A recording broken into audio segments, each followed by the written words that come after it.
So good morning, everyone. My name is Connie Richardson. I'm from the Charles A. Dana Center at the University of Texas at Austin. And we welcome you here this morning to talk about fostering connectedness and belonging. Before we get started, I do want to acknowledge Strong Start to Finish and Education Commission of the States, who provided the funding for this series. Some of you attended a couple of weeks ago when we were talking about promoting equity. I'd like to remind you that next week is wraparound supports, and then the following week is assessing student learning and issues that are related to that. So since we are talking about fostering connectedness and belonging this week, it just really made sense. Oh, well, before I say that, I want to say along the bottom of the slide, I do want to talk about the other collaborators that Strong Start to Finish is funding to work with us on this series. And so that is the Community College Research Center at Columbia, at Teachers College at Columbia, Carnegie Math Pathways at WestEd, and Bruce Vandal Consulting. And so since we are talking about fostering connectedness and belonging, it really made sense for us to go to one of the recognized experts in the field. Rachel Beatty at Carnegie Math Pathways is the Director of Productive Persistence for Carnegie Math Pathways. And so she'll be your hostess today.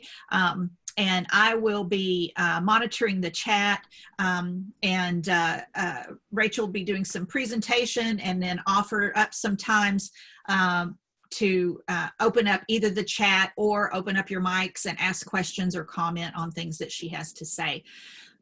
So make use of the chat if you want to introduce yourself to the other participants, and enjoy and learn. Rachel? Hi, thank you so much, Connie, and welcome everyone. It's 8 a.m. here in Pacific time, so thanks for getting up early if you're like me out here. And then the rest of you, thanks for joining us mid-morning. I do want to mention I have noisy coworkers. You might hear them in the background, but that's what that noise is. Anyway, today we're talking about fostering connectedness and belonging, and I'm going to take you through kind of why we started focusing on this about a decade ago, what we've learned, our framework, some interventions, and then throughout I'm going to have some activities, as Connie said, that we're going to make use of the chat. I might ask you if you want to unmute and contribute that way, but you don't have to. And at the end, I always try and provide a good chunk of just open questions. So if you're going through, you have a wondering, either throw it in the chat or write it down, and then we'll definitely have time to get to it at the end. Okay, so I want to focus again on just kind of like why we started this kind of series of interventions and assessments around connectedness and belonging. And that was, like many of you, we're trying to help our students. And we realize that math is one of the biggest barriers to student success and college completion. So every year, 3 out of 5 first-time community college students nationwide are placed in a remedial mathematics class. And a similar trend is seen at four-year colleges too. Unfortunately, a large percentage of these students do not progress to a college level course and do not advance in their academic career. And we know that these trends disproportionately impact students of color and low income students. And this perpetuates inequities that harm these students' long-term outcomes and communities. With the advent of corequisite courses, students have greater opportunity to enroll in college level math right away. And where it has been implemented, we've seen significant improvements. However, these improvements aren't what they could or should be, unless we really pay attention to the learning and teaching experience in addition to addressing the structural change. So just making these corecs available isn't enough. We actually have to really pay attention to the whole experience. And we know this because of what we've been doing in the pathways. So we've seen impressive results both in person and online.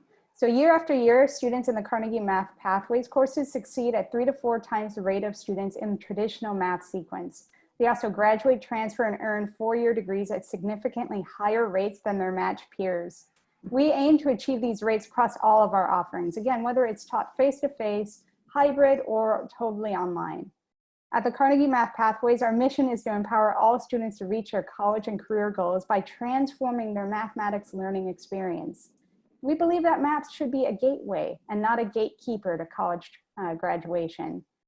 And to do so, we fundamentally reimagine teaching and learning by collaborating with a national network of educators to help students. Again, whether on campus or on learning from a distance. And we want to help them deeply understand and even love math. By transforming the math classroom experience nationwide, we're helping generations of graduates to develop the skills they need to apply math to their everyday lives and to reach their full potential. Now, with all the uncertainty facing campuses due to COVID-19, it's paramount that our students continue to learn without compromising their momentum toward graduation. Yet it's a current crisis that actually highlights for us how relevant and valuable many of the facets of our design are for educators, and especially for our students.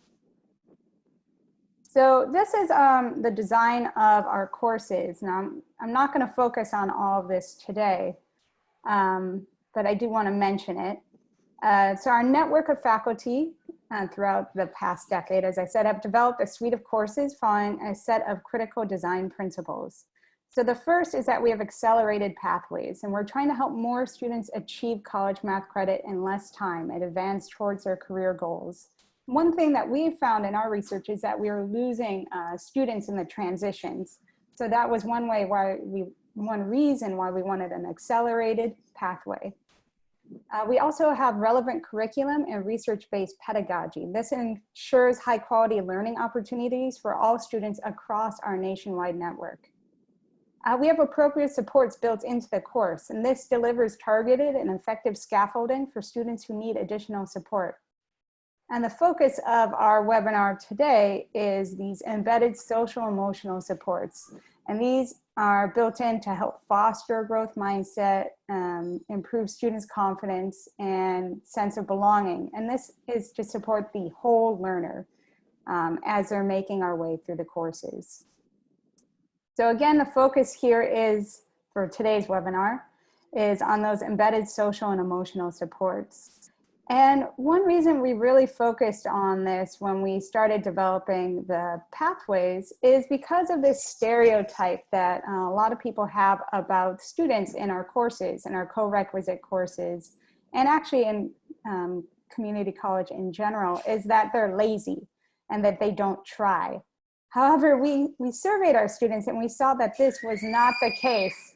Of 1,000 students placed into elementary algebra, we surveyed them and we saw that 50% started college over 3 years ago, 20% started college over 5 years ago, 8% started college over 10 years ago, and 2.5% started college 20 years ago or more. So it's not that they weren't persistent, they were trying, they're just unproductively persistent, and that's where our name came from. We wanted to, as students, to work harder and work smarter, to be productively persistent. And now, when you give something a name, you might get a whole bunch of suggestions from people. Oh, you're working on social emotional learning.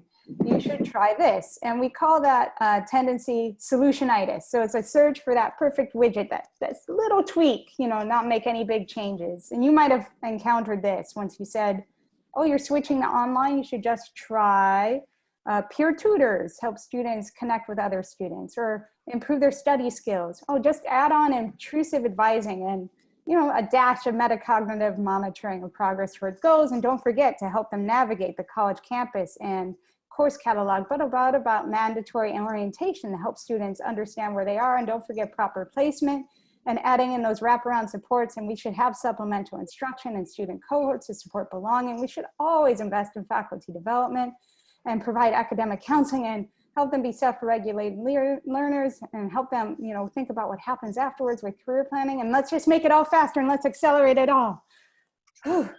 It is not that any of these things are bad. Actually, most of these are really good ideas, but from our perspective as educators, they're just being thrown at us one after another on top of something and not actually fundamentally changing the teaching and learning experience.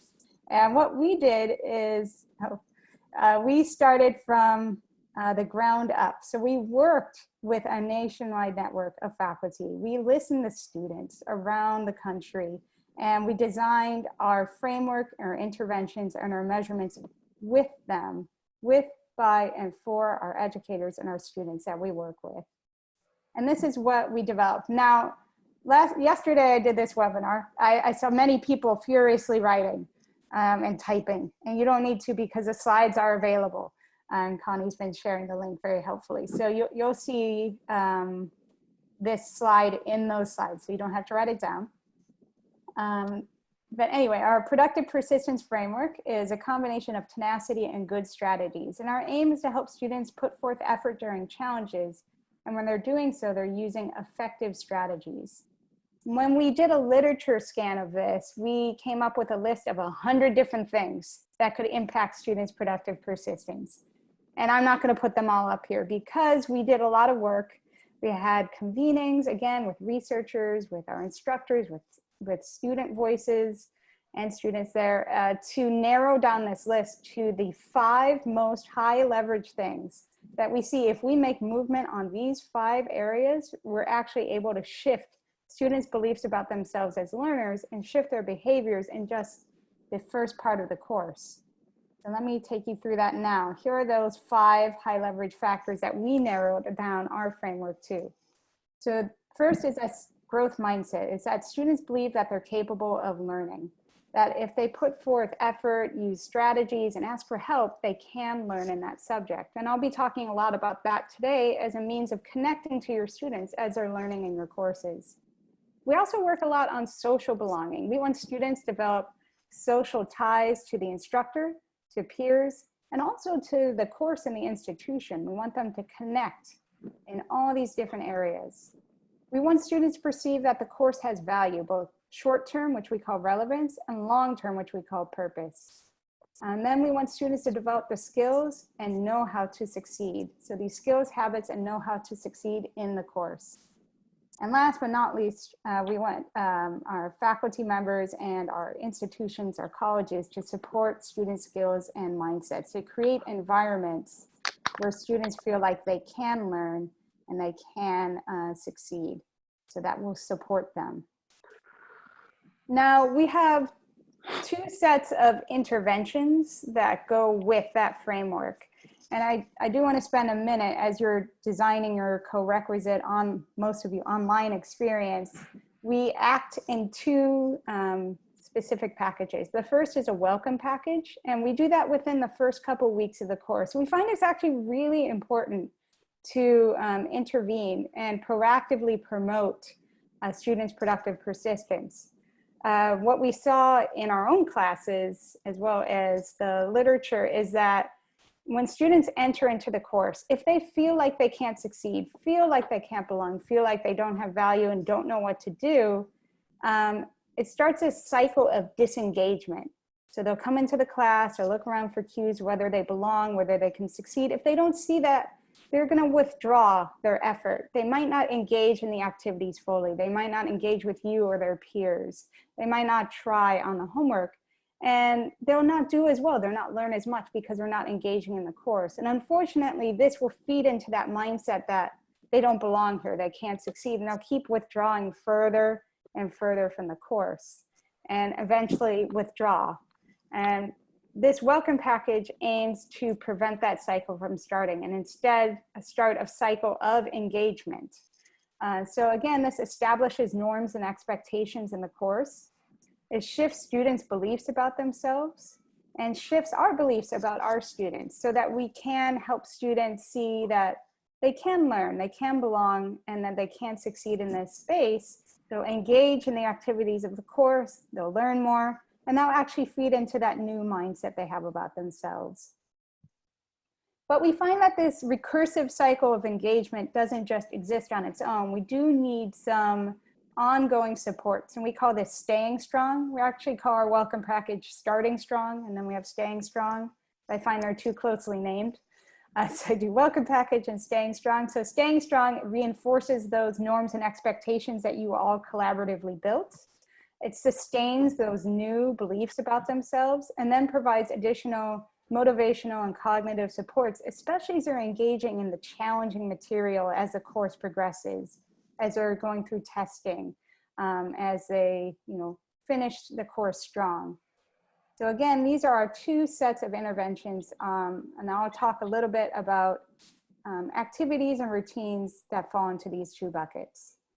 Now, as a note, you'll hear me talk a lot about math, and that's for two reasons. One, we do a lot of math work in the Carnegie Math Pathways, and two, the survey results that Connie shared with me suggested that 3/4 of you are teaching mathematics courses.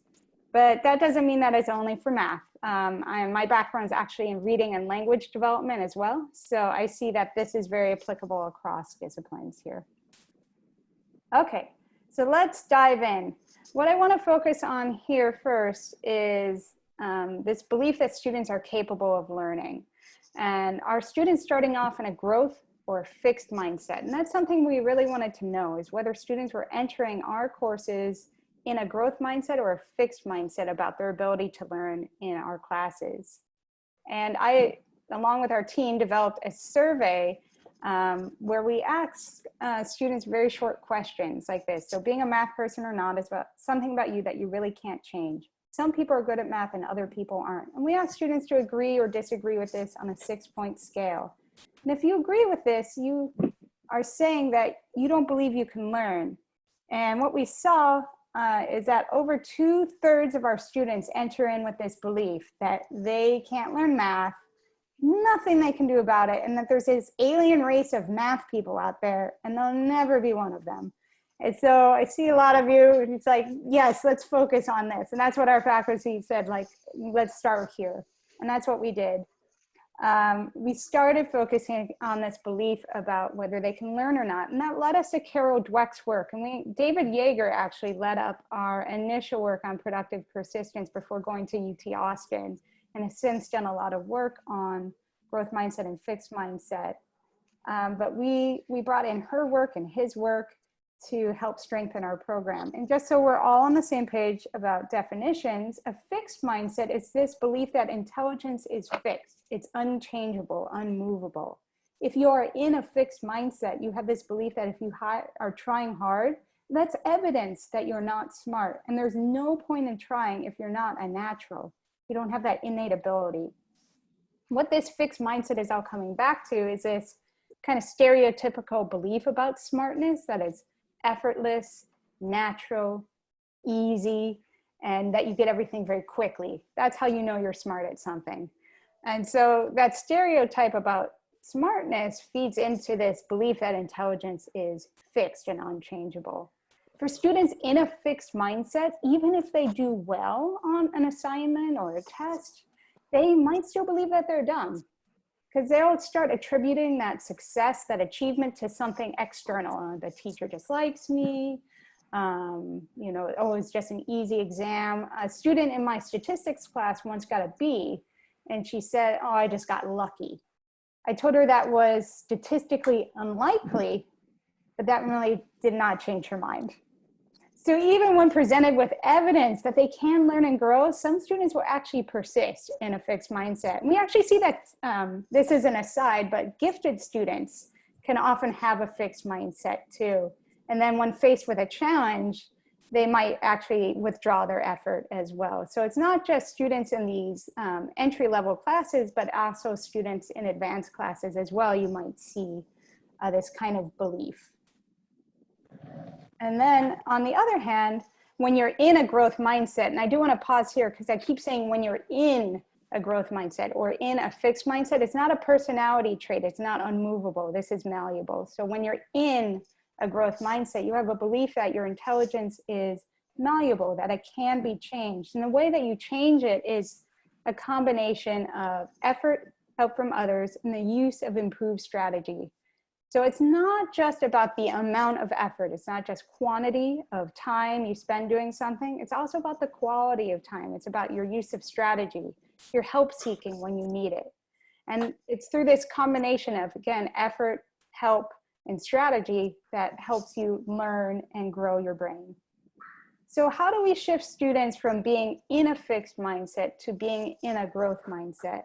Now, one thing that we do is we actually teach them about the brain.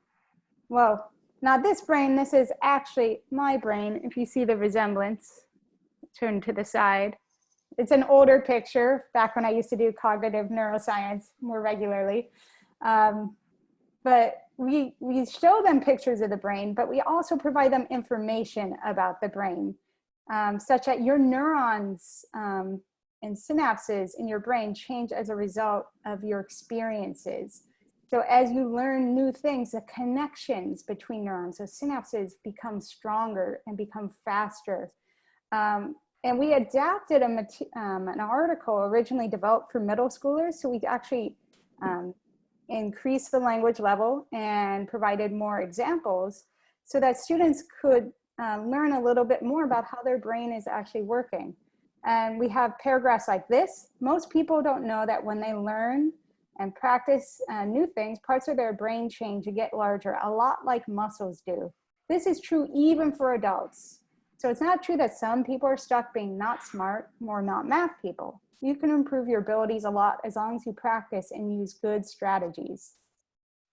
So as this message about growth, as well as information about the brain, has little bits from neuroscience studies. My favorite one is how people's brain changed as a result of learning how to juggle. So they had a juggling group and a non-juggling group, and they saw that this area changed as a result of intense juggling training, which I would actually like to learn how to juggle.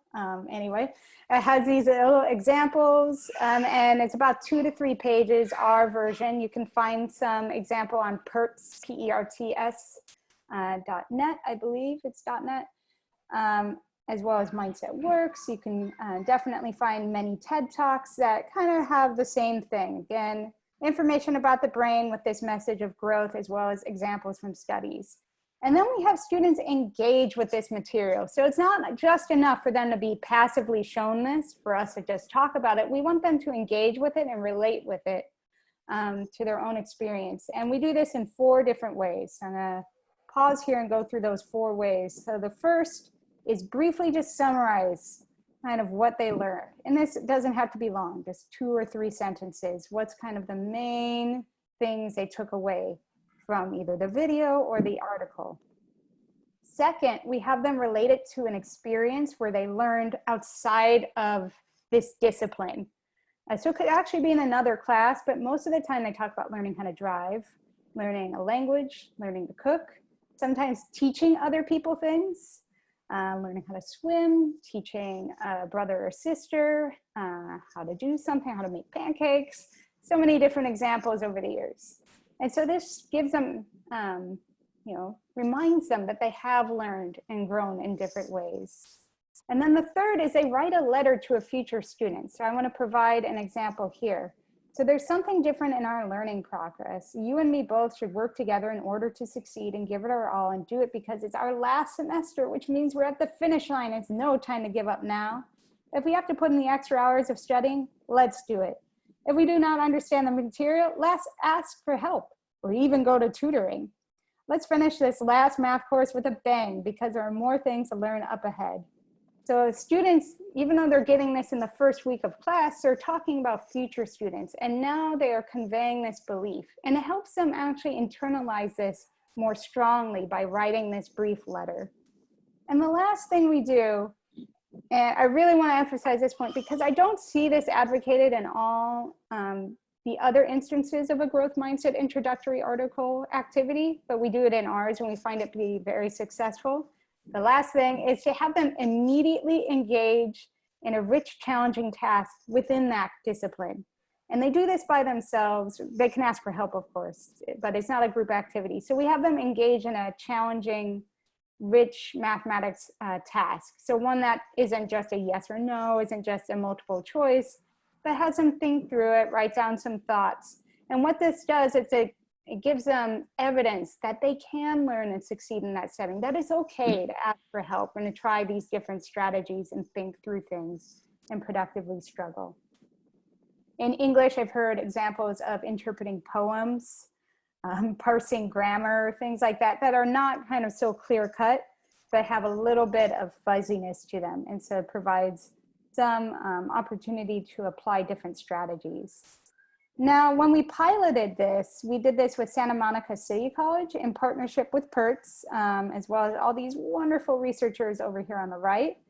And we compared this to a different condition. So students were either randomly assigned to our growth mindset article or to this control article, which just had brain facts, but no message of growth. And this was in the same class. The only difference was this 40-minute activity done once at the beginning of the class. And what we see here in our bar chart is that 20% of the students randomly assigned to that control condition withdrew from developmental math, but only 9% withdrew when they were randomly assigned to that growth mindset condition. This is a 51% decrease in dropout rates. Took 40 minutes, cost $0. So we integrated it in all of our courses, and we have done to this day. And we find that it's a really great introduction to help start shifting students' beliefs from a fixed mindset to being in a growth mindset. But really, that's not where we should stop. And we see that even though we make these huge gains, shifting so many of our students from being in a fixed mindset to a growth mindset, these gains are not sustained completely. They actually are sustained somewhat if we don't do anything else, but they're not sustained to the level they could be unless we're actually creating an environment where students are supported and feeling like they can learn, they can put forth their effort and can ask for help. So I'm going to talk a little bit now about how one thing that we really do to create a classroom culture that supports a growth mindset. And that's focusing on language. At the end of this section, so there's going to be a lot of interaction here. So get ready, your keyboards ready, mics ready if you want. I do want to note that at the end of this section, there's going to be kind of an open-ended part where we could talk about different classroom culture changes that you're thinking of making, that I've seen from the research. But first, we're going to focus in on the language. And the one reason I really want to focus on language right now is that so many of us are shifting to online, where so many things are written and recorded. And this is a really good time for us to just step back and think about how we're talking about learning. And our goal here is to emphasize the process of learning. We want to create in students a mindset in which the process, the thing which students can most readily control, is the most relevant part of being a good student. So natural ability, what they did last semester, what they did on the entrance exam, that should be seen as the most salient part of this process. It is definitely important, and our students come in with abilities and experiences that we are building on. But the thing that we're going to focus on with our language is the process, not just the outcome of learning.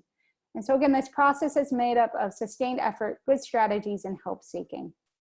So let's dive into some examples here. So one really important time to think about how we're talking about learning is after students do well on something. So thinking about how we're praising after success. What are we praising when we're praising success? So you could say, you're improving and using some good strategies, and helps to name the strategies. So maybe, oh, after you got a problem wrong, you tried again and you tried using this way to solve the problem. Or you went to tutoring, or you visited me at my office hours. So you sent me that email, that really helped. Your efforts are paying off. As opposed to, I'm glad this is easy for you. So in the chat box, you don't have to worry about this being right or wrong. That's not the point here. I do want to hear your thoughts though about why you might think, I'm glad this is easy for you, is not really promoting a growth mindset when you're praising after success. So maybe that knee-jerk reaction saying, I'm glad this is easy for you, well, that might not actually be doing what we want it to do. Anyone, just go ahead. I'm gonna get some wait time, I'm gonna have some coffee.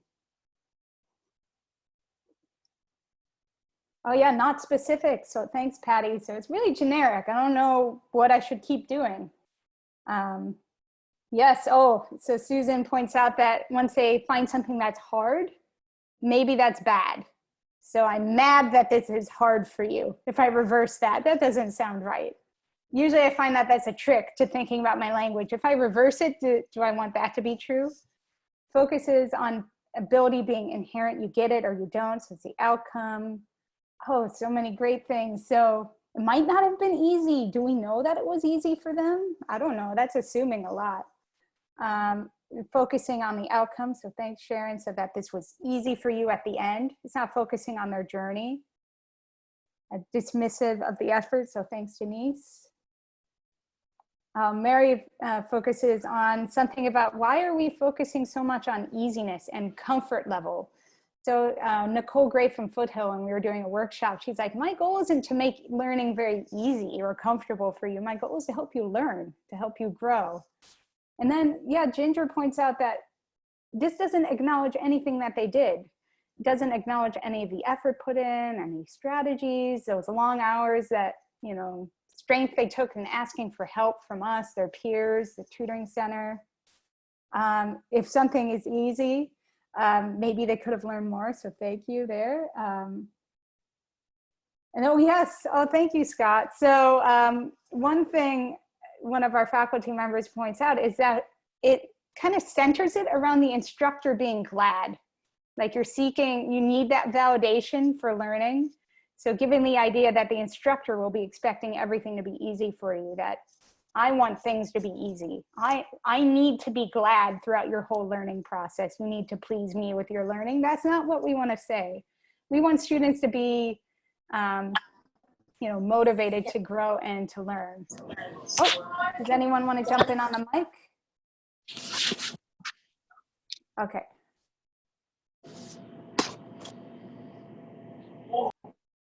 Okay, there. So that is an example of praising after success. So again, lots of great points. You guys are all really awake. Good things about why I'm glad this is easy for you is not really the most impactful thing we could say when praising after success. Now I want to talk about encouragement after difficulty. So that's another time when we can really think about how we're talking about the process of learning when students are struggling or kind of spinning their wheels. We actually call this Jim Stigler at UCLA. We worked a lot with him around productive struggle and what he saw in kind of Japanese learning culture and the pedagogy used in the classrooms he visited in Japan, where they actually highlight mistakes and learning from mistakes and how mistakes are a normal part of learning as well as struggle. So you could say struggling is part of learning. It doesn't mean you can't get it. You could actually just say that. If students really like that kind of idea about the brain, you can add in your brain is making connections that are not yet strong. So we can talk about the role of struggle in learning and how they can keep learning after that, instead of something like, you would have done better had you tried harder. So again, chat box, you would have done better had you tried harder. Why is that not doing what we want it to do? Why is that not necessarily promoting a growth mindset when students are facing a difficulty? So yeah, what is, it's insulting. I was gonna say, Kali, I don't know if I wanna say what's wrong, but this one has a lot of wrong in it. So what's wrong with this one? So it's insulting, it discredits everything they did, that they tried and all their efforts. So thank Eric, thank Patty. Stephanie says maybe they really did try hard, but they still couldn't get it. That's right, we don't really know what they did unless you're watching them the whole time. It's assuming, Mary says, that the student didn't work hard. It's a lot of negative assumptions. Oh, and Leslie said is blaming. So it's blaming instead of encouraging of helpful changes. And Sonia says, what if the student really did try? So yeah, so a lot of assumptions. You would have done better had you tried harder. So what is harder? It's very subjective there. Anything else that you're seeing?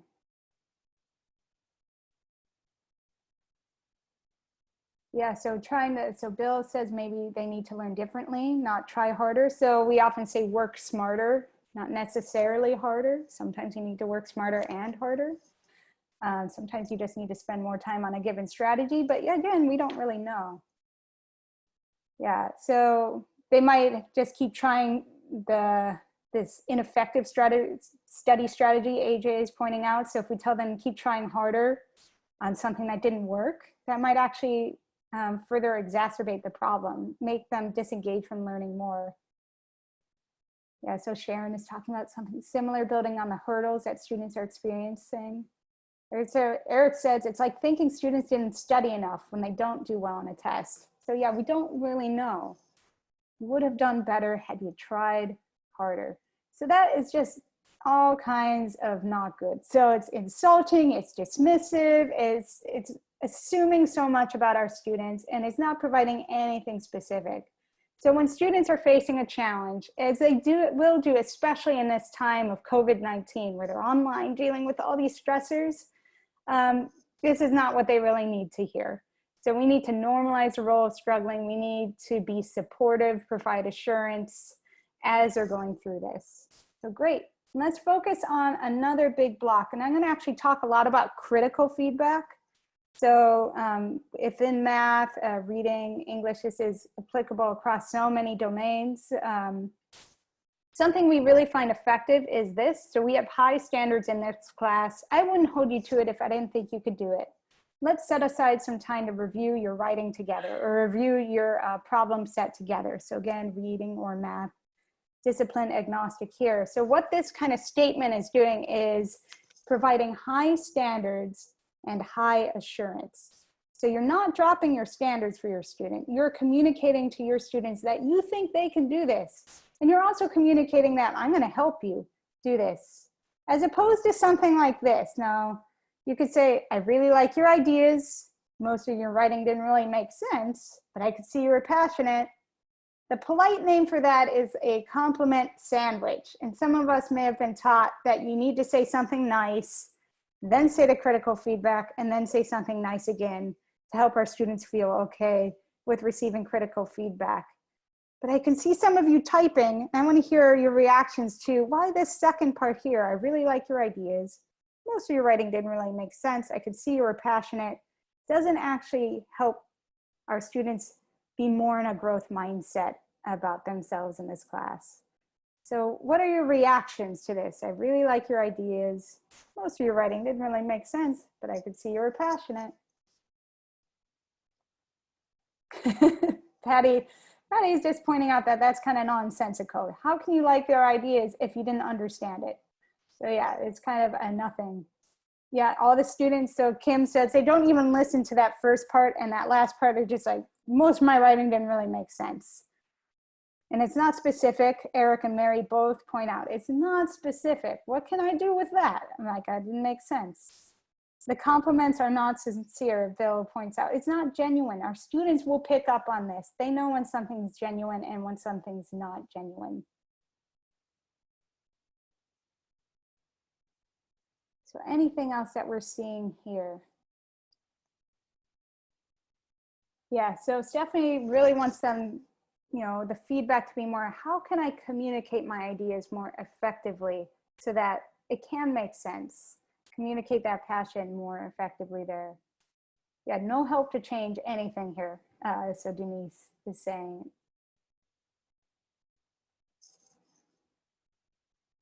So Sharon, I'm just gonna read a little bit here. A better approach would be to ask the student what they're trying to say here and help the students vocalize their ideas before they write them down.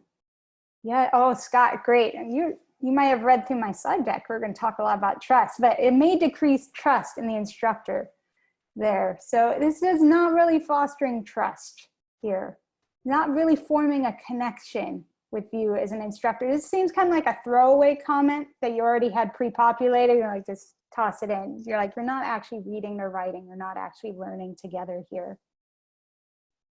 So yeah, this effort to comfort students, I think that's what, these were suggested by our faculty, kind of real phrases that we've heard before. This kind of knee-jerk reaction, be like, oh, it's okay, don't worry about not doing well. This need to comfort actually communicates to students that you have lower standards for that student. And we don't really have lower standards. I know you're trying to, when we say things, I say things like this too, I kick myself. But we're not saying we have lower standards for our students. on purpose, but this is actually what this kind of thing is communicating. And when students are picking up on that, they're like, oh, you have lower standards for me? I guess I don't really belong here. I shouldn't really try. I can't succeed. Oh, not everyone could get an A on that. You're passionate, but you can't really write, for this assignment. It's okay. It's not really okay. Our students will stop putting in the effort if they think that they can't succeed there, and they think that we're not supportive of them. And so I want to talk a little bit here about building connectedness with wise feedback. So we talked really generally about how this growth mindset language can help us connect with students, after they have a success and when they're facing challenges. We're connecting with them as they're learning and growing. But here is this idea of building connectedness with wise feedback. If you want to look up some original research on this, I recommend Cohen, Steele, and Ross. So it's this combination of high standards and assurance. So for our reading folks, you might provide all this wonderful feedback here. So it's a lot of high expectations being sent here. And, as you're writing it, of course, you're thinking like, look at all my red ink. My students will love this. They'll know how much I care about them by putting all of this feedback here. I spent so much time. They'll obviously understand that, right? No, we know that when you get a lot of red feedback, it can feel like this. Boom. So one thing we want to do is we want to keep this feedback. We want to keep this red kind of comments, this global encouragement, this substantive feedback, as you all have been saying, but we also want to add a framing around our feedback. And that's what we've been talking about, what you all are picking up. So what's the purpose of our feedback? And we can say, I'm giving you these comments because I have high standards and I know that you can meet them. And this is actually from a study with David Yeager et al. And they compared it to a placebo. So I'm giving you these comments so you have feedback on your essay. Now, both are actually communicating the point of feedback. So again, wise feedback is, I have high standards, high assurance. That's why I'm giving you these comments. Placebo, I'm giving you these comments so you have feedback. And what they saw in this research from 2014, and they did this with in a district that had inequities in their ELA grades, they saw that in the criticism and the placebo group, so again, I'm giving you these comments so you have feedback on your essay. They saw that there was this gap between white students and African-American students revising and resubmitting their essay. So again, trying again after failure. But when they were in that experimental group, this criticism plus framing the feedback, we saw that that gap actually lessened. It didn't go away because the white students also benefited from understanding the point of the feedback. So again, communicating very explicitly, I have high standards and I'm giving you high assurance. I'm going to help you on this learning journey, help students feel more comfortable to resubmit their essays. So again, just thinking about how we're framing feedback, what frames are we providing around feedback can help students understand that we are supporting them, that we're not dropping our standards for them, and it can connect with them throughout the course.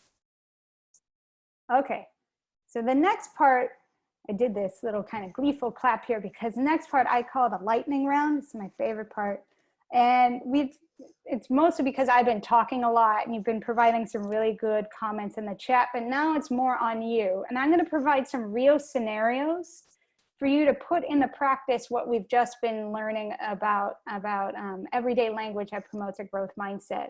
So in the next slide, in the next couple slides, I'm going to have some real scenarios given to me by my wonderful network of faculty members about things that actually happen in your classroom, things that students are saying, and in situations that I want you to respond to. And this is good practice because when we're actually teaching our classes, we don't get to go, hold on, I need to have a 30-minute discussion with 40 of my colleagues and then come back to you with a statement that I can say to help promote a growth mindset. So you can think of this as practice for when you're engaging with your students when the academic term starts. And what I'm going to do is I'm going to read a scenario, and then you can either unmute yourself and join in and chat about it, or put in the chat something that you would say. So let's go through the first one here. At the beginning of the academic year, a student reaches out to you directly through the online learning management system. So Canvas, Blackboard, Moodle, NovoEd, Realize It, your own homegrown learning management system, whichever way that is. And in addition to introducing herself, she writes, I'm just really dumb at math. I was never a math person. So how can you respond to that student to promote a growth mindset? So keep in mind, this is through the online learning management system and it's at the beginning of the academic year. But what's something you can do to respond to promote a growth mindset? And feel free to unmute if you just want to talk it out. You can feel free to throw it into the chat. I'm going to give you some extra wait time here. Have a little bit of coffee.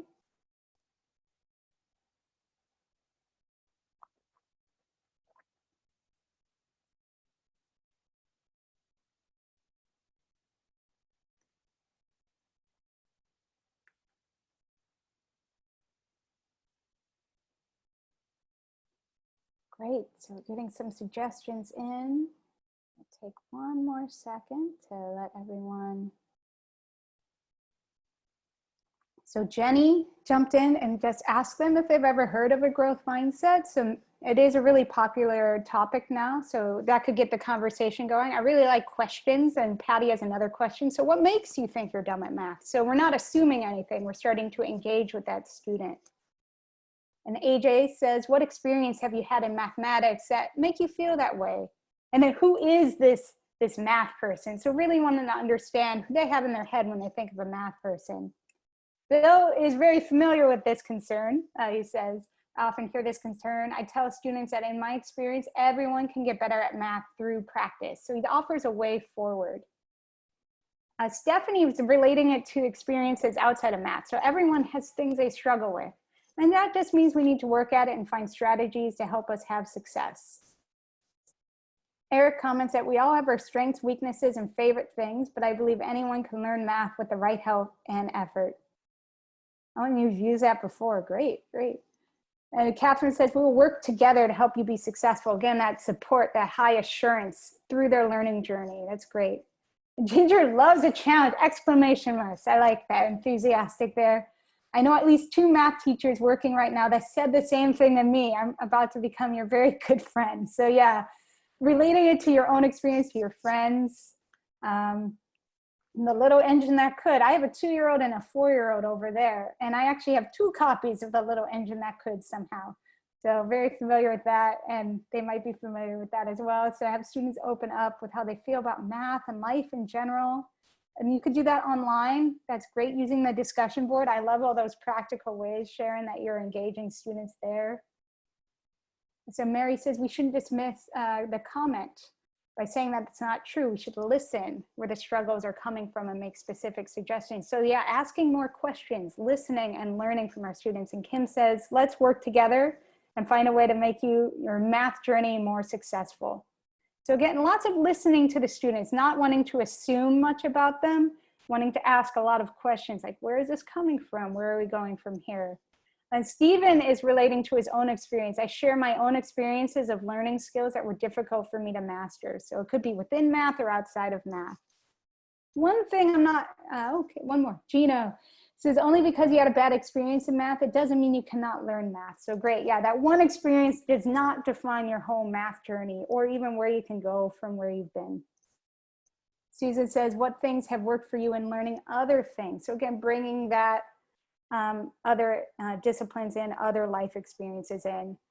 Okay, all wonderful. I'm gonna put a pin in it here because we have 2 more of these and I see you're all warmed up now. I do mention that when our faculty offered this scenario, what they pointed out is this is at the beginning of the academic year. Yay, it's like, let's celebrate that. I'm like, thank you so much for reaching out to me at the beginning. This is great. You're actually, when this was, you know, if there was office hours, you came to my office hours, or you're using the online learning management system. Keep doing that, keep talking to me, keep coming back. And this will help promote that connection. Okay, so ready for the next one. You join a Zoom room, which so many of us are really adept with now. And this group is working together and you overhear a student say, this is so confusing. Why can't I understand this? So you join a Zoom room, this group is working together, and you overhear students say this. So how could you respond to promote a growth mindset here? So this is so confusing. Why can't I understand this? Now just remember the context that you're in. You're in a Zoom room, groups working together, you overhear this. I have a sip of coffee, helping me with my wait time. Great, so Eric says, what questions do you have? What is confusing to you? Patty says, let's talk about what you do understand. So what do you understand right now? What can we build on? Stephanie says ditto. So sometimes when I enter a group discussion, like what is going on? Let's back it up if they want to ask for my help with something. Catherine says, let me rephrase this for you. There are many ways to accomplish a math problem. One answer, many ways to get there. So she's trying to think of different entry points into a math problem, which is great. You want to think about what ways different students might be entering in based on their abilities or experiences, based on their previous performance in your class. So how can they enter into that discussion and be a productive group member? Let students discuss it first. So AJ's kind of hanging back and letting the students discuss it first, follow their lead. Perhaps they're all confused and can find comfort in that. Maybe one student understands it and can explain it. So you're kind of watching the group dynamics and then picking up where you can enter in. Private chat. So yeah, that's great thing about online courses is that you can have a private chat. You can't really do that. You can whisper a little bit in an in-person class, but it's not the same as a private Zoom message.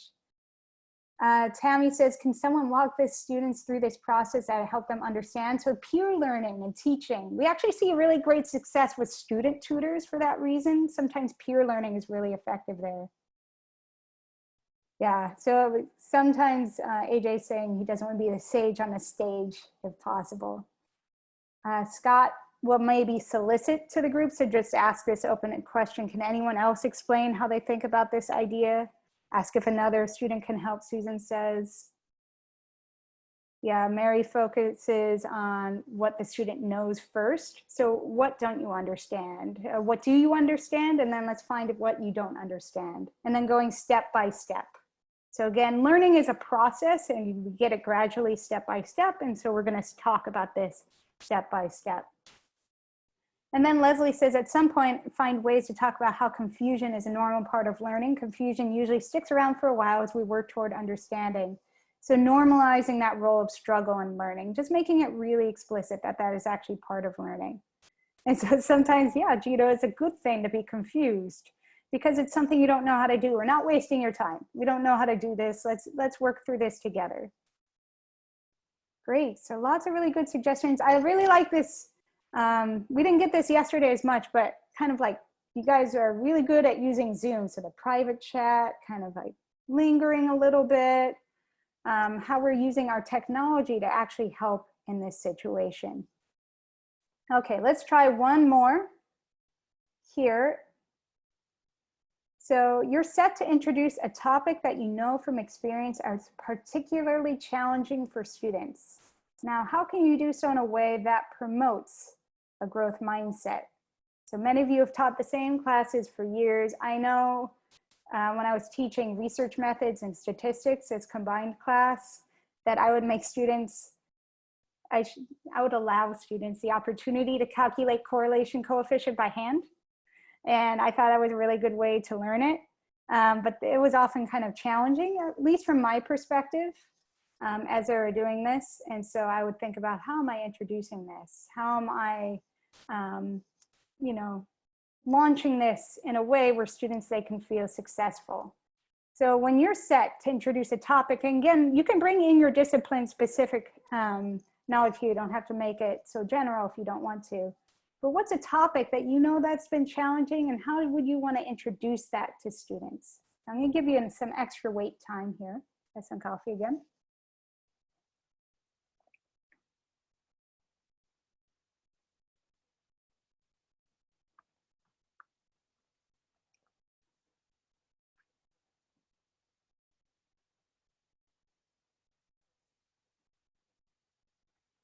So Tammy and Susan are both demonstrating excitement. So Tammy says, we're about to learn the good stuff. So get ready for this ride. We have some highs and lows, but it'll be fun. And Susan says, demonstrate your excitement and then tie it into the real world. I like that, connecting.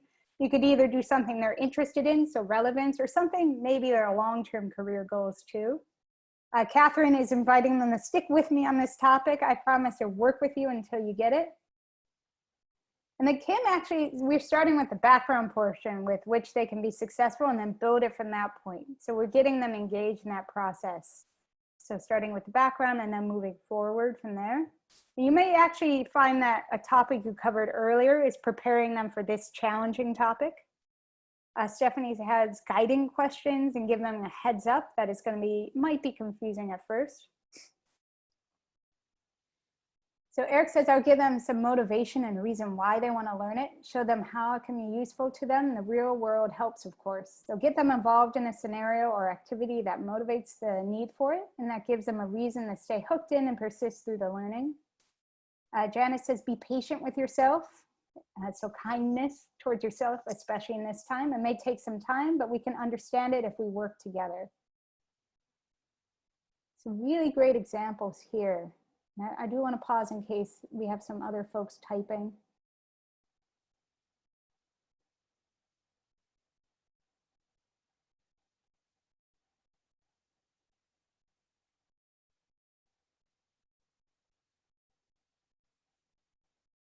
You might actually think about how just the whole online experience might be challenging for some of our students. So you can think about how your welcome email might be phrased to help students get ready for this new environment, this new online learning environment, if that's new to them. So you could think about, you know, sending a welcome email to students as soon as they enroll in your class about, you know, we're going to face this new learning environment together, and it actually has some of these great opportunities, things that you're bringing up here.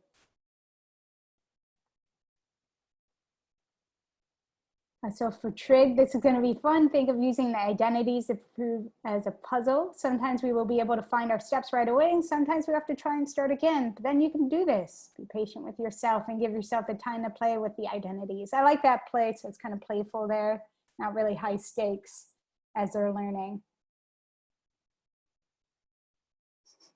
So Susan, sometimes it is us against the material, but we're going to beat that. We're going to be in it together. Yeah, so Sharon talks about how doing an exercise that requires them to use the basic concepts without using the vocabulary. So not getting mired down in the terminology, the symbols, the jargon at first, but then introducing that. So then introducing the terminology and symptoms. Sometimes starting with simple concrete makes it easier to understand the abstract. So I like that progression. And if you talk the topic enough, you can talk about common confusion students have. So bringing that in, actually at the end of a topic, you can actually have students generate a list of things that were initially confusing to them and that they learned. At the end of today, so like in about 30 minutes, I will take us through a metacognitive activity example, and that can provide you lists of things that students have had trouble with as you go through a topic, and you can use that to introduce a challenging topic. And so Susan's bringing it now back to talk about your brain as a muscle, and it gets stronger as it's used in different ways. Now, one thing I haven't seen on here, but one of our faculty mentioned is that maybe you don't say anything at all because the perception of challenge was completely on your end and that you're introducing it. And so you're setting them up to think it's challenging, but actually it wasn't even more challenging than anything else. So sometimes it's good to reflect on us and what we're communicating. It's like, you know, do we really need for some topics to say like, this will be challenging, get ready? Because that might actually make them, you know, back up and not engage. So it could be that's the case too. And one of our faculty members just said, be careful about that reactivity that we're adding in the system there. Okay, so that was really fun. Thank you for engaging so much on the chat. And as Connie said, the transcript's going to be available too. So it's really valuable to see all the suggestions from our colleagues in the same journey as us. And I want to pause here and have some more open-ended space, because we talked about that initial activity to help shift students from a fixed mindset to a growth mindset. Then we talked a lot about language to help them as they're journeying through our classes. So we're connecting with them as they're growing their math brain, their English, reading, writing, in our corequisites online. But there's so many other things that we can do to create a classroom culture that supports a growth mindset. I'm going to list off some now, but if you have things that you're doing in your classes as you're getting ready to launch that you've done before, you want to add in, feel free to add that in the chat. Some things that we really focus on around creating a classroom culture that supports a growth mindset, again, outside of that interactivity in the language. One is a clear syllabus. Your syllabus is actually really important for setting up this environment that helps you connect with students in their learning journey. One thing is actually really being explicit about their learning progression. So week by week, what are we learning in the class? So you're showing that you're building in chunks, that they're not just going to learn like math, but it's actually achievable to learn this way, gradual, step by step. Also really listing out all the resources available to them, the tutoring center, your office hours. Sometimes people rebrand them as student hours, college power hours. So that's saying that you're available and when you're available and how to connect with you. Information about students with disabilities, and very specific information if you can about exactly where they can go to get help or extra time. If you have a lot of videos in class, are you also getting subtitles or transcripts for your students who may need help in hearing that? If you have synchronous and asynchronous parts of your class, just being very explicit in the syllabus, what is what and what's happening when. So your syllabus is actually a really great way to communicate how students can learn and grow in your class. And don't forget that welcome text. That is a big part of your syllabus too, how this is going to be different and how we're growing and learning together. So that high expectations and high assurance. Other aspects that we think about when classroom culture, grading and learning from mistakes. Are students allowed to try it again? Is it just high stakes testing? So thinking about how your students are engaging in the class, whether they have chances to try again to demonstrate their learning, how students are engaging in groups, how they are progressing through the whole course sequence in your department, if that's the goal for them. So these are some ideas that we have from the literature about how to create that culture that supports a growth mindset. And I do want to pause here because I feel like when I'm talking, people might not be using the chat. So if there's anything you want to share that you've been thinking about to promote a growth mindset, connecting with your students in that way. And then again, at the end, there's going to be a big block of open Q&A. So if you're not ready to ask your question right now, there will be another opportunity soon.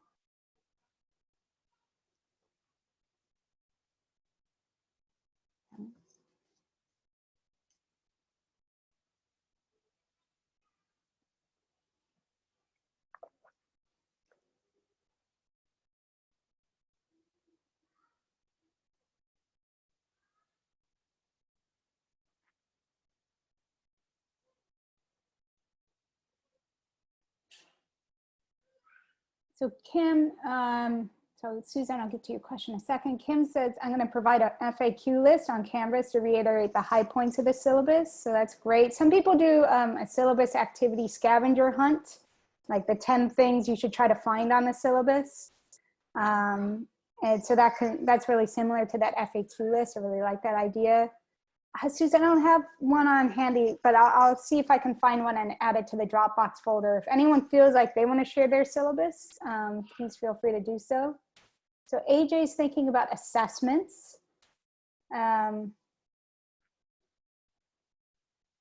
do we have assessments that support this concept of growth mindset if we focus on the answer rather than the process? So that's a really good point if anyone wants to jump in there. One thing I find, and I think back to when I was doing, really learning math in high school, is I had this instructor who's really insistent on showing your work. And I think that's a great way to focus. It's harder to do in the online modality. So one thing that we've done is there are automatic math grading engines out there. that will just grade the answer, but you should also allow, entry boxes for them to show their work, show them step by step, and then to provide a box at the end to talk about their strategy, what they use there. And that's one way we can think about how to use assessments to also focus on the process rather than just the answer. So we usually do need to know the answer too. Daily menu about what they're going to be covering, what's homework, what's covering next time. Mastery grading. Yeah, so getting the department to agree on mastery grading, I heard, is a challenge there. Using Yet, I really like that. My math lab has 4 growth mindset videos, excellent resource. I know Khan Academy also has some growth mindset videos too, KHAN, Khan Academy. A math autobiography, oh, I like that idea. Where they include one positive, one negative math experience. It gives us a chance to really learn about students, not just them. And they're really honest. I agree with you, Kim. They're usually really honest and insightful about their experience, really willing to share. Taking pictures of handwritten work, yes. So the online, it's really hard to translate many things into online learning system, but if you can have them take a picture and then check it out that way, or point their camera down during Zoom, sometimes that works, although usually it's reversed, hard to read. Great, got mastery here. A lot of consensus here on math autobiography. That's really great resource there.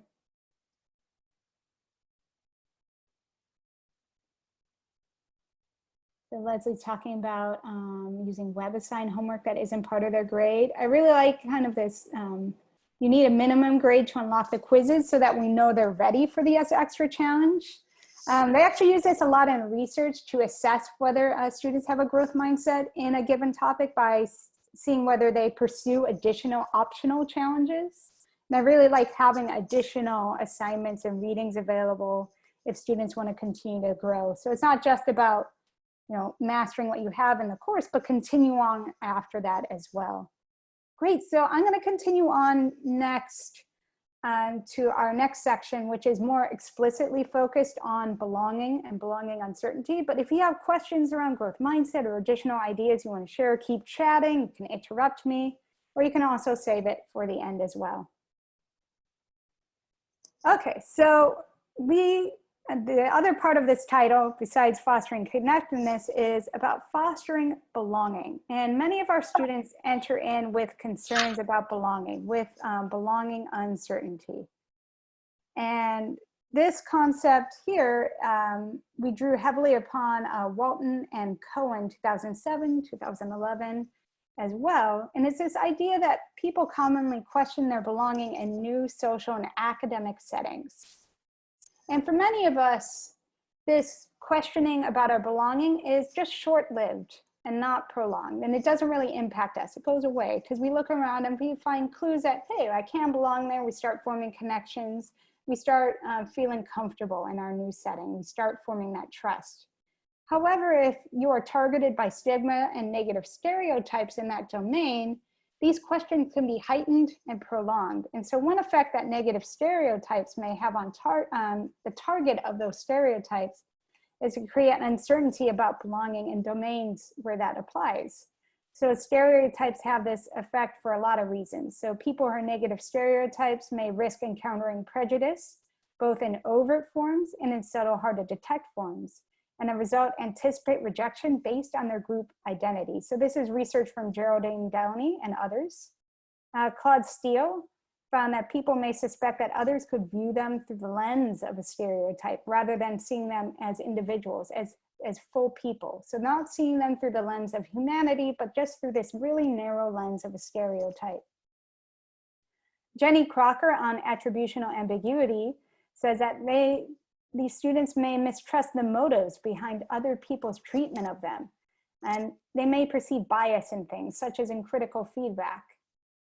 And finally, people who are negatively stereotyped may simply find that their group is not represented. So it's underrepresented or not represented at all in the domains where that stereotype applies. So they may look at the covers of book jackets and not see anyone that looks like them in a course. And this uncertainty makes the meaning of negative social events more ambiguous. So it creates a global uncertainty about belonging. if you have belonging uncertainty. So let's say your study group forgets to invite you, but you do feel like you belong. You have that trust with your group. You might go, oh, they just forgot to invite me. I got off the calendar invite. Maybe they sent it to my wrong email or got in my trash bin, or, you know, I just said something dumb that one day and they're a little mad at me. You have all these different reasons that could be there. But if you have belonging uncertainty, you still have those reasons, but you also have this more fundamental question. After each negative event, you might be asking, do I belong here or don't I? And it's about yourself, about whether people are viewing you through that lens of a stereotype, whether you're going to be dealt with fairly.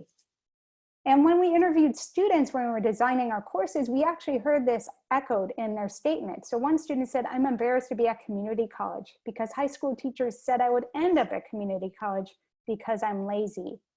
One student said, I don't have any friends here. In between classes, I sit in my car and I wonder, how did everyone else make friends? And another student said, I felt that if I stopped coming, no one would even notice. And we see that not only are students saying this, they're acting on these beliefs as well. When we ask students in our surveys, how often, if ever, do you wonder, maybe I don't belong here? And they respond with a high level of uncertainty, they're more likely to withdraw or fail to complete the first term compared to students who answer with no or low uncertainty. So 25% of our students in the high uncertainty group withdraw or fail to complete the first term versus only 7% in that no or low uncertainty group. And of the students who remain in the course, only 39% of those students are in a B- or above, compared to 55% in that no or low uncertainty group. So students, if they feel like they don't belong, feel like they can't succeed in your class, they're going to withdraw their effort either completely by withdrawing from the class or by not spending time in your course when learning and growing their skills. So one thing that we really do is we focus on trust. Now, trust is a cognitive leap. It's not this warm, fuzzy feeling. It's not just trust falls, but it's actually a couple of cognitive assumptions. So one is an assumption that another party's intentions for you are good. And another is an expectation that you're going to be dealt with fairly. And so trust frames the meaning of those ambiguous interpersonal treatments. So if I trust that my group forgot me, I'm not going to question my belonging. It's not going to feed into that global uncertainty, and I'm going to still engage in the class. So we promote a sense of belonging in many different ways in our courses. And I'm going to actually try to show you an activity. So I'm going to need a little feedback if you can't hear the video. So let me do a new share here. So the first activity we do, and I just want to know, can everyone see the video? Can you see, is it full screen? Yeah, okay, great. So the first thing that we do is called the contract activity, and it sounds really boring and formal, but it's actually a commitment, an activity in which we make commitments that are inherently social to one another. So it's not only committing for me to show up prepared for me to succeed, but to help my group, to help the whole class succeed. So one commitment that Michelle in the video talks about, if you have a question, you should ask it, not just to help you understand, but for people who wouldn't ask the question, because many other people might have that question too, or coming prepared to class so that you can engage in the conversations of the class. So students read through these commitments, about 5 or 6 of them. They think about what I might have trouble with, but what might I also help other people with? And it's come up with some really practical ones. So one student said, I have a lot of trouble getting to class on time because the bus is always late. And it turned out someone in the class kind of lived in their neighborhood, so they formed a carpool. So that was a very practical thing that they helped each other with. Another one is, I really have trouble spending time alone in the computer lab. It just makes me feel really lonely. And so other people said, well, I have the same time in my calendar. You want to just go together? And so that was more of a social commitment outside of class. Or maybe they spend the first few minutes of class just talking about what they had troubles with. So there's a lot of different things that once students enter the second phase and they're discussing in a small group, that they develop these strategies around. And then this video, which I hope works, is about the whole classroom-wide discussion. So it's a sense-making time for students and faculty to share. So I'm going to start playing the video. If you hear the sound, thumbs up. If you don't hear the sound, thumbs down. If we don't hear the sound, I'll describe what goes on. Okay, I think I gave you more than a minute. I'm not, you might find out over the course of, the semester and the year that sometimes I lose track of a little bit. I hear the conversations, but what I did hear was our voices kind of got like microwave popcorn. You know, you have to listen for that perfect moment, because if you let it go too long, it burns. Okay, we're starting to burn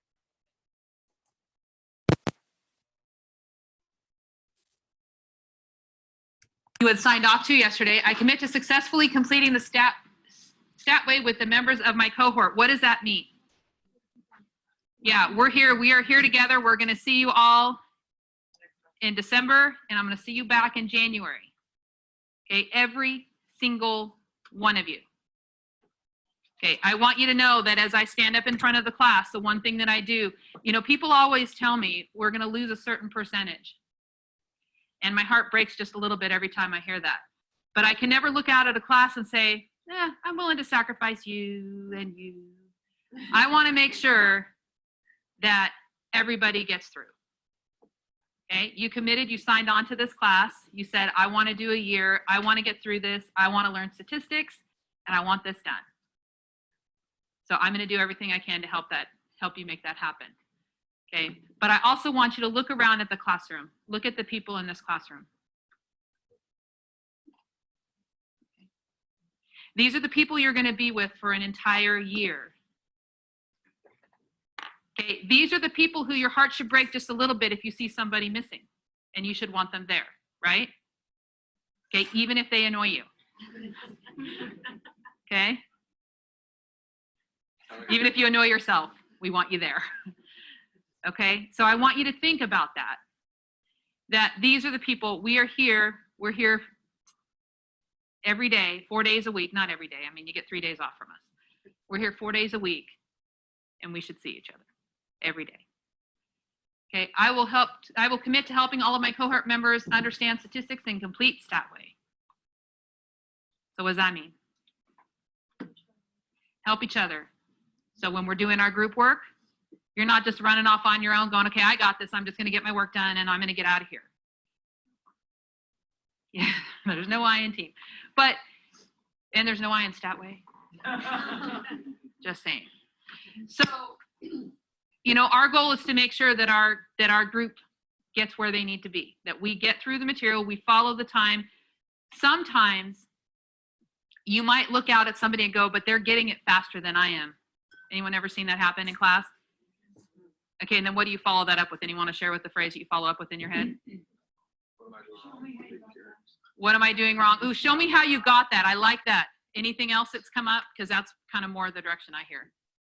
Anyone else? I don't want to hold them back by asking them for help. Ooh, I don't want to hold them back by asking them for help. But they made a commitment to help the members of the group, to help the members of the class. So if you ever have that scenario where you have a question, you owe it to yourself and you owe it to your group and you owe it to our class to ask. Okay, does it have to be the perfect question? No, good. Okay, perfection is, yeah, I realize it took me a long time. I'm never going to attain it. Okay, but I can be pretty darn good. Okay, so back on my mic. Is that okay for everyone? Okay. So I want to pause here and see what you noticed Michelle doing in the video that's helping form that trust with her students, that's helping reduce those barriers to belonging, uncertainty, and maybe something you could take into your class as you're thinking about doing welcome emails or even a similar contract activity in your class. So what are some things that you think you really picked up on that were really effective here? So this is Michelle Brock at American River College, and I think she had a 95% success rate in the class. She did that with developmental math. So if you are familiar with developmental math success rates, it was really high that time. And yeah, so lots of helping them take responsibility for each other in this together, setting up a feeling of community, highlighting the community of learners. Yeah, she says, I want you here, very explicitly. Implicitly, we might think we're saying that, but she's very clear, I want you here. And she's really showing that care and how she's welcoming her students. And then, yeah, explaining how much her heart breaks. So emphasizing how group helping each other and checking in on each other, community. Also, Susan, the contract activity was developed with a group of faculty members about kind of just brainstorming some things, an initial list of commitments that we thought would be really helpful for students to succeed. And then it was iterated based on what students said in response to that.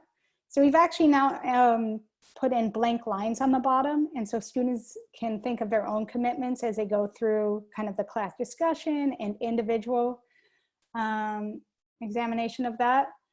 And so it has evolved. And I'll see if I can get you an example. We have some IP issues with me sharing all the interventions, but I'll see if I can get some sample commitments there. And if not, you can hear them in the video as well, some of the sample commitments. So she might talk about the importance of attendance for individual students, group responsibilities. So yeah, we'll definitely share this video of this presentation today, and so you can see some of those commitments there, and I'll try and get you some more as we go. But yes, this is one way we do this. This is actually her second day. A lot of times we do this on the first day of class, and then we revisit the contract. We call it contract renewal later on in the academic term, and see if those commitments are still applicable or still what we should be committing to. And it was a silver lining of the online and learning environment is you can pin your course commitments and reference them and change them either through discussion posts or through the big course announcements as well. Great, so let me go back. Okay, so just make sure we're on slides. You all see slide? Okay, great. I always want to check the tech. Don't want to leave anyone behind for that. Okay, so that's the first thing we do, and it's really big, the contract activity, but then we have two noticing routines. One says email, but don't be misled by that. You can text or use platform messages or emails. And these are about absent students or students who are not disengaged or who are disengaged. So in both of these routines, the faculty and the student one, when a student is absent, we follow up immediately. And we follow up in a non-shaming way that we noticed you weren't here. We want you to come back and continue learning with us. So some students, when they feel like they miss a class or they miss an assignment or a synchronous group session, they feel like they can't catch up, that it's insurmountable, and they might as well cut their losses. But we don't want that. And we know that's not true because you learn step by step. It's true that you shouldn't miss many steps, but you do learn step by step, and we can help students catch up. And so with these faculty email routines, this is from one of our faculty members who really helped create this routine, we see some really big impacts. So one faculty member, Mary, said, I emailed the absent students on Tuesday and observed that they all came to class on Thursday. I emphasize the importance of notifying us for an absence on Thursday, saying that way we don't have to worry about you. I think that's actually especially important right now with COVID-19. We don't have to worry about you. I think putting it in those terms stresses that we care part of attendance and really does make them feel important and helps them show up next time. So again, we're reaching out. It's not like I notice you aren't here, you're gonna fail. But as I notice you aren't here, please come back. And I was worried about you. I really want you in our class. I want you part of our community. I care about you. And so it's a way to connect and reduce those barriers to belonging. Now we also do a student one, and in which the students reach out to other students in the same way. But before we have students start doing that, we really have them get to know one another. And of course we do an icebreaker. We all do icebreakers. This one is a small twist, and I really like this one. This was developed by Paul Verschuren up at Seattle Central College, one of our network members. And so it has many of those similar kind of icebreaker kind of questions. So your groups of 3 to 4, although you might want to consider 5 to 8 initially, as we do get some attrition with online courses. So you might end up with groups of 3 to 4. They share their name, what they consider to be their hometown, their current neighborhood, where they currently live, and then a hobby or interest. So something that's interesting to them. And then they need to identify one non-obvious thing in common for all group members. Can't be that they're all in this class or in college or all sitting on a Zoom chat right now. So that's a very obvious thing. But something non-obvious, maybe they all like tacos, although to me that's kind of obvious because tacos are great. But they might all like tacos or cats, or favorite color is blue. And then I have them create a team name. When I used to teach my research methods and stats class, I used to tell them that I will say whatever team name you create, I will remember it and I will say it to you.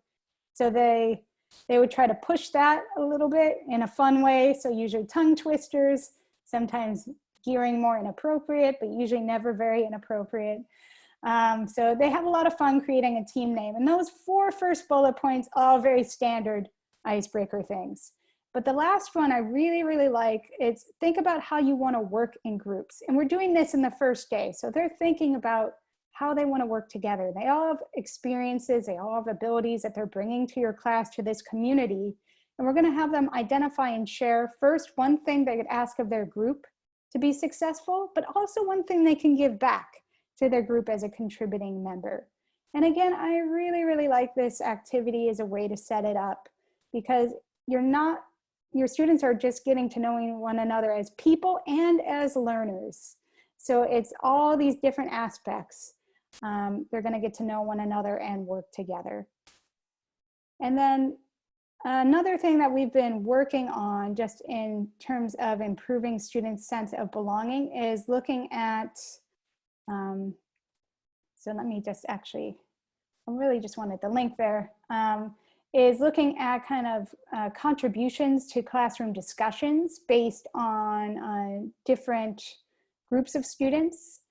So this is using Equip. The link is there on the bottom. And this has just been really interesting to explore a lot of different phenomena in our class. So this example here is data from 3 female instructors who participated in a class, and this is across 7 different classroom observations. And what the data in the bar chart is showing here is contributions based on whether they identify as a female student or a male student to instructor provided questions. So we see in the first question, how, the pink bar and the green bar, those 2 bars are about the same and are near that black line. That means an equal number of female identifying and male identifying students are responding to instructor questions about how to do something. So that is procedures, logistics, things like that. But when we look at what, why, and other questions, which tend to be very conceptual questions, so deep conceptual questions, we see that the female identifying students are actually being asked to provide more of the answers than the male identifying students. And so this was just an example of a data analysis that we did here. And then the instructor found, these instructors decided to do an intervention in which they used random methods to call on students. And they found that this equity ratio, these pink and green lines, then became equal. So that classroom discussions were more equitable. Now we analyzed many other different aspects here, and this is just an example as something that was interesting to us, but you could think about how you're equitably engaging all students in a variety of different aspects of your course. So how are we fostering connectedness as students work in groups, as well as participate in classroom-wide discussions? What kind of inequities may already exist in how I am teaching my class, how my class is set up? And I want to pause here if we, to see if there's any suggestions that you're doing, any things you want to try. I could also keep talking about how we've been fostering connectedness and belonging as students are working in groups and participating in classroom-wide discussions. So anything anyone wants to contribute here? And we do have that bigger Q&A at the end, as I said. So if you're not ready yet, That's okay. But how are you fostering connectedness and belonging as your students work in group and or participate in classroom-wide discussions? I see that Stephen has already asked, I'd like advice about conducting a similar group icebreaker in asynchronous online classes. So Stephen, one thing that we've done is using discussion boards in a kind of a step-by-step fashion for that icebreaker. So usually it's part of the contract activity. We'll end with the icebreaker, but trying to find groups of students. So first we'll do a way, kind of like a Google survey might be, or just random number generator to create a student group, and then have them start engaging with each other on a discussion board in a smaller fashion. And we find that that tends to work a little bit better for those classroom-wide icebreakers, but it also depends on the size of your class. Susan has people post intro videos as part of fostering belonging and connectedness. Asking students to respond to at least 2 different classmates within the discussion boards kind of gets them used to using the online platform too, so that it feels like they can connect with other students. So sometimes there's that tech barrier that's actually not a belonging barrier, but can come into this feeling like, oh, I can't learn because I can't use a discussion board. So if we get them practicing that habit earlier on, that helps. Yeah, AJ does random group assignments and not ability assignments. So I know Joe Bowler doesn't like doing ability assignments. So kind of, tracking. So she doesn't like that because random assignments tend to work pretty well as well. If anyone's used Slack or Basecamp or Remind app for promoting group belonging, if you have any lived experiences, I know Susan might be interested there. Connie's sharing some really great icebreakers in Zoom.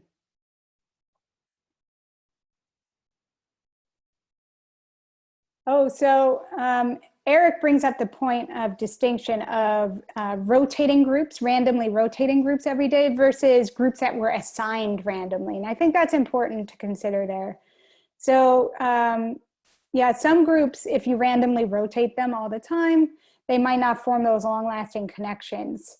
And actually, I've seen in online courses from our instructors when we've been doing our online classes, they're actually switching up their groups less frequently just to maintain that sense of connection. But I do still see a lot of benefits with randomly assigning people to groups rather than having them form their own groups there. And then somebody, was talking about using Slack, so great. And then Bill is having a student show their homework solution at least a few times during the semester. And so kind of, I don't know if Bill, if you're doing that randomly, but it does seem that you're having everyone contribute so that everyone gets a chance to engage in that. I'm not sure, Kim asks if, I actually don't teach, I've not taught on WebEx, but if anyone has any tips about forming groups on WebEx or rooms, breakout rooms on WebEx, please feel free to drop that in the chats. And then, Susan brings up a point near and dear to our program is rotating roles. We find a lot of value in roles and responsibilities in groups, student groups, especially if they're working together. So we have facilitator, liaison, recorder, and a presenter. And so this actually gives students more confidence to participate in the group and understand what it takes to be successful in a group. And so that works really well. We actually find for like all types of students. One student was an older student returning to college, and he felt like he couldn't jump in with the younger students right away. That was just his perceived barrier to belonging. But with a group role, he's like, oh, I'm the facilitator. I should be leading the group today. And that removed that barrier for him and made him feel really good about working together in a group. So having these kind of group roles that you guys can create with your students or create in advance, and then rotating through that. So not if the same student isn't the facilitator every time, that's been really good, especially if you're doing a lot of group work. And we do these synchronous weekly group sessions. We do asynchronous content a lot and then synchronous group sessions via Zoom. And that helps make sure everyone feels like they can contribute there. Okay, I'm gonna go to the last section. And then we'll pause at the end for more questions. I do want to talk a little bit about skills and know-how, because that's a different way of supporting our students through the course. I don't want you to leave this today's webinar with this belief that having a social and academic mindset will lead to higher achievement just automatically. It's not.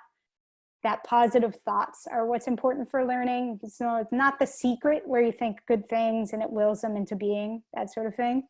It's that these social and academic mindsets open our students to engage in the everyday behaviors of the course. So engage in the readings, engage in the discussions, do the homework, log in, talk to you, think about it when they're not in class, all those things. And that leads to higher learning and higher achievement. And that supports their social and academic mindset. So again, it supports this recursive cycle of engagement where students are growing and learning. Now, what kind of skills are we going to talk about? And I wanted to make sure I got to here, because yesterday we spent a lot of time on stress reappraisal. Because when we think about the skills of learning, we don't necessarily think about emotional regulation strategies, but that is a really big part of learning. And now with an ongoing pandemic, it is an especially big part of learning to regulate our emotions, especially stress.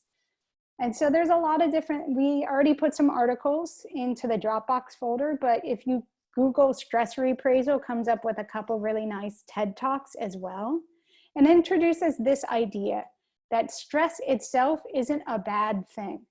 Stress itself is a response to a challenge, whether that's a challenge you should run away from or a challenge you should face, but your body is responding to a challenge. And those physiological symptoms that you're experiencing as a result of this challenge doesn't mean you can't cut it. It means your body's getting ready. So with our very, very happy test taker here, she's way too happy to be taking that test, but that's okay, that's a different point. It has some summary points here that stress releases chemicals that help you think more quickly and solve problems better. Maybe you've even heard of one of those chemicals before, called adrenaline. Stress increases your heart rate so it can deliver fuel to your brain to help you think. Your heart sends oxygen to fuel your brain. Stress speeds up your breathing. You might even feel short of breath. And this is okay because it means your body has lots of oxygen to help you do well. So it's reappraising all those physiological signs that you get when you're taking a test that might make you think like, I can't do this, I'm going to fail. But actually, you know, it's not that case. And that helps your students and helps me understand that stress has a role in getting us ready to face a challenge, not necessarily run away from it. So it's a very short activity we do. It's about 10-15 minutes of video or the written article. And we have students reflect on that and what they've learned. And again, 10 to 15 minutes right before an exam. And we did a randomized control trial, which again is in the Dropbox folder already. So we randomly assigned students to conditions. Before they did any intervention, we just saw whether the groups were performing roughly similarly. On the baseline exam, we saw no statistical difference on that baseline exam performance. So again, I didn't label my y-axis. I'm very sorry here. That's exam performance. Shame on me. Learn from my mistakes, growth mindset, and label my axes. But we see that, again, no statistical difference between those who assigned to a control condition versus the stress reappraisal condition.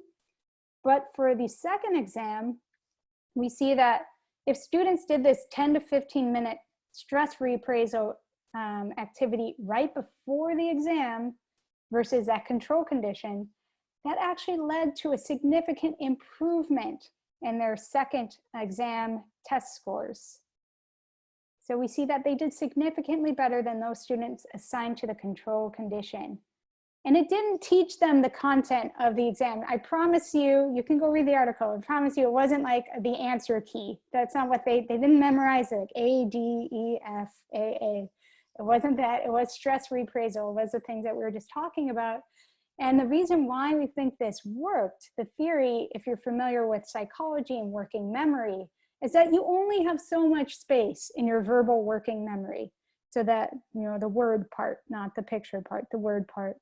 And if you're just talking to yourself, like, I can't do this, this is so stressful, why are my hands sweating? That means I can't do it, my heart is racing, I can't breathe. If you're just thinking about that, you cannot read the problems on the exam. You can't focus. You can't bring to mind all that material that you've learned. You can't engage to your full potential on the exam. But if you quiet those negative, stressful thoughts with this stress reappraisal conditions, like, oh, I'm just getting ready for a challenge, I can quiet that inner voice, you can do better on the exam. And that's what we're seeing here. And that's actually what our students are saying. So this is from a different Mary up in Onondaga College. She said, I received really positive feedback from my students about this activity, and we did it the day of the exam. 2 students stayed after to talk to me about their anxiety and how this activity helped them realize that they need to look at stress differently. She also went on to add that her students even asked for copies to give to their children to help them reappraise stress. So it really was great to stop and reflect about stress's role in our facing of everyday challenges, everyday learning challenges. So that's one really important thing that we've seen in our online classes. You can definitely do this online as well.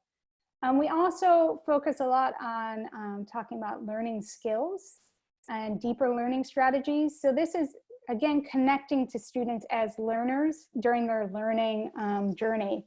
So we know, when we ask students, we know that they often do study long hours and they study hard, but they might fail because they're using ineffective strategies. And these strategies may have worked in different classes and different domains, but they might be failing, especially strategies that worked for in-person classes may be different than online classes. And so we need to think about our strategies and how to adapt.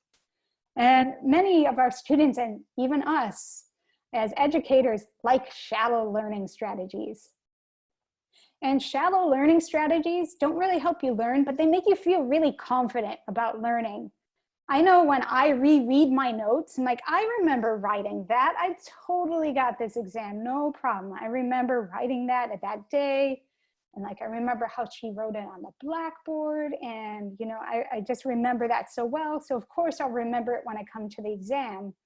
But unfortunately, these are really passive learning strategies. It doesn't actually help you recall what you learned. And highlighting and rereading are 2 notable shallow learning strategies that we all, our students included, like. And it's not that highlighting or rereading are bad. In fact, they can actually be quite good if used together. So if you read something and then reread and highlight while you reread it, then you're actually highlighting the things that you've synthesized from learning. So if you're like me, and when you highlight and the first time either everything is yellow or everything is blank, that's me when I highlight something, that's not helping me synthesize anything. I'm not really engaging with it. But if you read and then reread and highlight while you're rereading, that becomes a deeper learning strategy. So deeper learning strategies lead to longer retention of the information. So I'm throwing some names in there. There's Dunlosky, there's Zimmerman, if you want to look up some really great just resources there.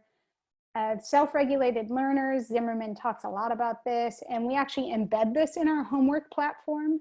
So when students encounter an assignment with us, we actually have them rate their confidence on the key concepts of the homework assignment they're about to learn. It's just 3 or 4 things. 1, not confident, 5, very confident. And this helps them gather information about what they're learning. So if they're confident about everything, they don't really need to spend a lot of time studying something they're really confident about. But if they're not confident about a couple of the concepts, maybe they need to set some goals around those particular concepts and plan to learn for that. They should then enact their strategy, and at the end, we provide a box at the end for reflecting on the strategy that they used, and then gaps in their learning that are persistent. So things that they can just ask you or ask other group members. So we're having them think about every step of learning. So planning their learning, engaging in their learning, and adapting it when they're done and getting ready for the next time. We've found that we've some really great routines to promote metacognition, also promote connectedness and belonging with our students. And this is notably an intro ticket. And we find this is very adaptable for many different disciplines, for online, for in-person classes, for hybrids. And it involves these 2 questions. And it says simple there, but these actually are not simple questions. So what's one thing you feel confident about? And what is one thing you still have questions about? They seem very simple, but we've noticed a couple trends here. The first is a progression of students' responses. So when we ask this in the first week, we get really vague responses. So we go, what is one thing you feel confident about? We often see nothing. What's one thing you have questions about? Everything. So we see that very common. Don't get disheartened. Don't feel like this routine is useless.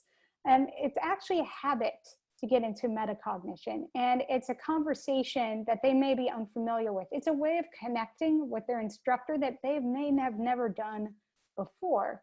So at first, it may seem like I am confident about nothing. I have questions about everything. But as students are engaging with this over time, we see that they start developing specific responses to each of those questions. And they're actually coming to class ready to answer those questions. It's really great.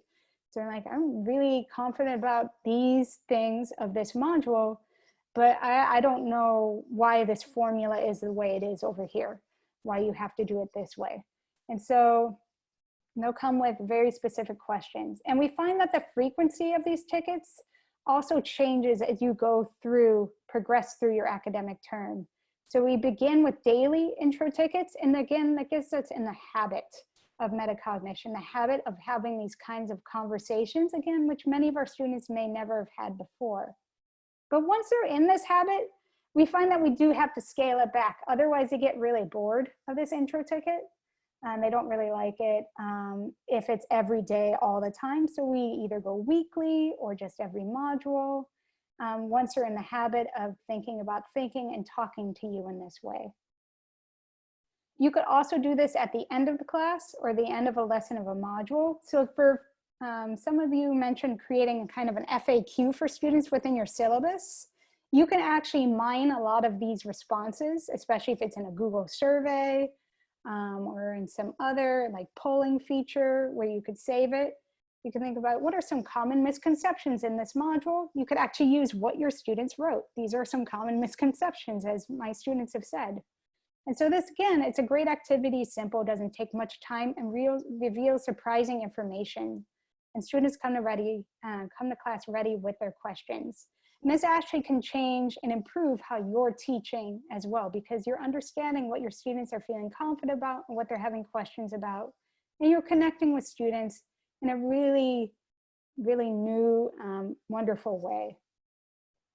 So I'm gonna pause here. Usually if this was in person, I'd hand you a sheet of paper. This seems so novel now. I'm gonna hand you a sheet of paper. I don't get paper anything anymore. But if you want to throw in the chat, you can always email me.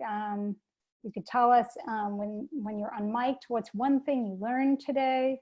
What's one thing you're going to take to your classes as we're launching for this very new type of teaching that we're all launching into? What's one question you still have? And then we already have a copy of slides, so we can tick that box. Yes, I'll send you the slides because they're in the Dropbox. But you can always enter into the chat what's one thing you learned today, and then what's one question you still have. Oh, so Stephanie has a great question here. So for the entry exit, I like entry exit because I like assonance, sound alliteration when it's vowels, it's assonance, E and E. Does the teacher read them on their own time or have the students read them? We find that it doesn't take much time for us to read. So usually we read them and then synthesize it to the students. But you could have students read it. Another variant I've seen is students share it within their group. So they do it individually and then make a group intro ticket to synthesize what they've learned as a group to help guide their group sessions. So in that way, it's a really flexible tool. For teachers who do read all of them, it's actually very fast. It's kind of a skimming thing. It takes about 2 minutes, usually as people are kind of getting settled in after turning in their tickets. We don't grade the tickets. We tend not to assign a lot of grades for these routines and activities I've mentioned here because that can take away this kind of intrinsic desire or motivation to engage. So by layering on this extrinsic external reward or motivation, it might make students not really want to engage in the intro-exit activity. So we have not assigned grades to them, and we still find that students are engaging with it. It just becomes this expectation of the class, and students will engage with it that way. But that was a good question. And we have played around with that, but we find like with our other routines that we don't grade that. Yeah, so and as I said, you might grade them for completion. But yeah, so just going like, yep, I see that you saw that, kind of an acknowledgement, maybe a point or 2 points, just one for each question. So Denise is still thinking about stress reaction, so stress management, stress reappraisal, telling them it's a natural response and to expect it, and help them see that as a weapon for good if managed. So yeah, you can harness this. It's kind of like, you know, harnessing the wind for energy or water for electricity, something like that. So any other questions here?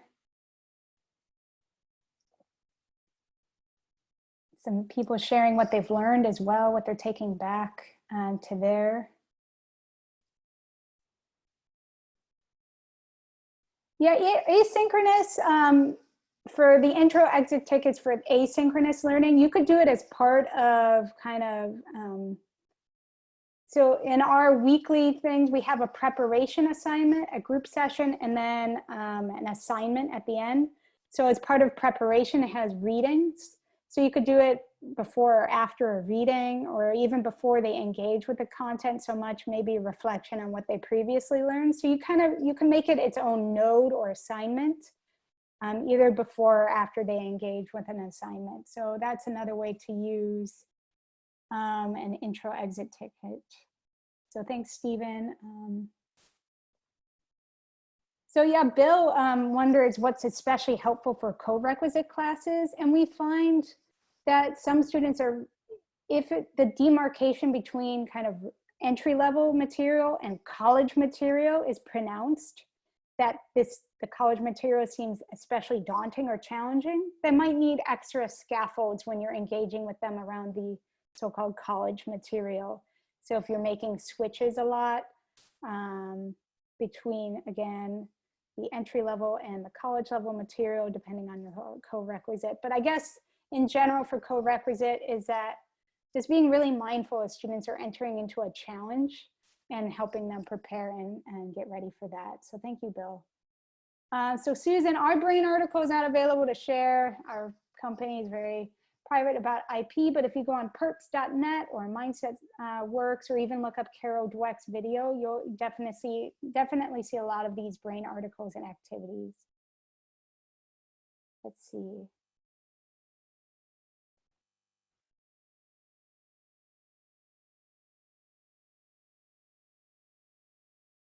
So more stress reappraisal. Yesterday we talked a little bit about Sian-Bailock, S-I-A-N-B-E-I-L-O-O-C-K. And again, I realized that I could type that. See, I didn't type it yesterday and I didn't type it today.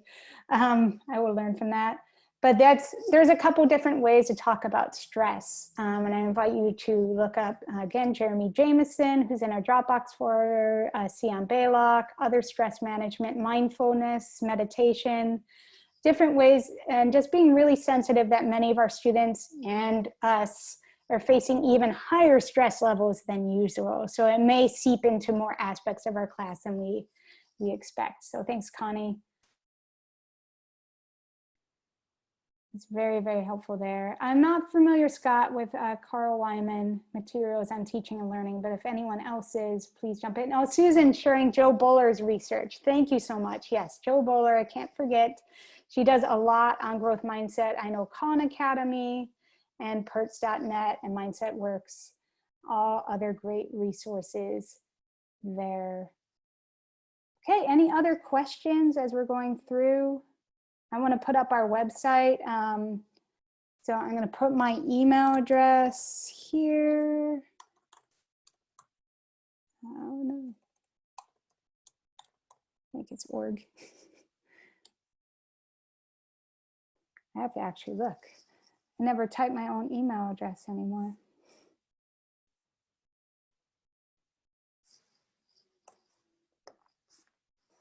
Great. And then Connie, if you have anything else you want to add in the last couple of minutes, housekeeping, other things. And I just want to say before I pass it back, thank you so much. This was a lot of fun.